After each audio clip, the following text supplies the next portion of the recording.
और बरेली जिला I love Mohammad वाले पोस्टर्स को लेकर सबसे ज्यादा विवाद इन्हीं दो जगहों पर हुआ। इसके बाद योगी सरकार के निर्देश पर कार्रवाई हुई।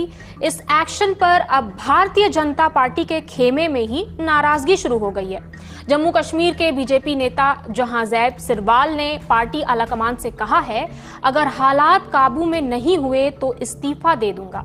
जहांजैब ने कहा, यूपी सरकार और पुलिस मुसलमानों के खिलाफ बदले की राजनीति कर रही है।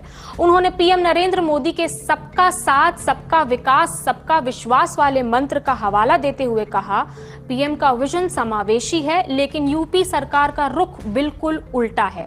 एक शांतिपूर्ण धार्मिक इजहार को यूपी पुलिस ने अपराध बना दिया। गिरफ्तारियां हो रही हैं, मुकदमे दर्ज हो रहे हैं और नेताओं की बयानबाजी आग में घी डालने का काम कर रही है। ये सब संविधान के आर्टिकल 25 में दी गई धार्मिक स्वतंत्रता के हक के खिलाफ है।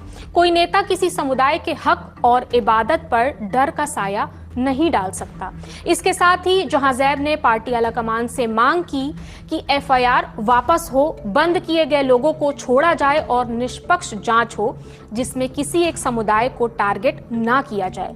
सिरवाल कहते हैं, मैं पार्टी की कार्रवाई से नहीं डरता। मुझे उम्मीद है कि बीजेपी न्याय के लिए खड़ी होगी, लेकिन सबसे जरूरी मेरे लिए ये है कि मैं इस मुल्क के 20 करोड़ मुसलमानों में से एक हूं।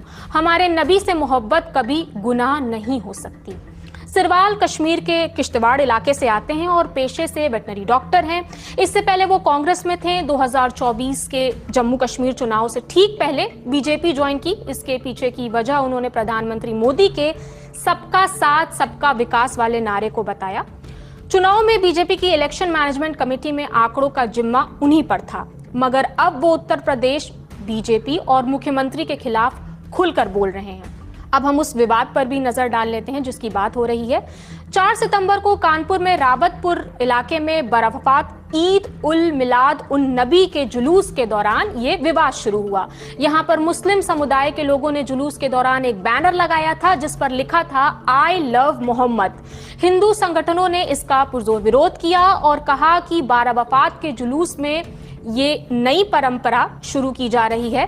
पुलिस ने मामले में तुरंत एक्शन लिया और कहा कि सरकारी नियमों के मुताबिक धार्मिक जुलूस में किसी भी तरह के नए रीति रिवाज को शामिल नहीं किया जा सकता।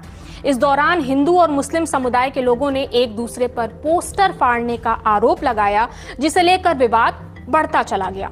पुलिस ने इस मामले में 24 लोगों के खिलाफ एफआईआर दर्ज की। इसके बाद नेताओं के बयानों का सिलसिला शुरू हुआ और देखते ही देखते दूसरे शहरों तक ये विवाद फैलता गया और तस्वीर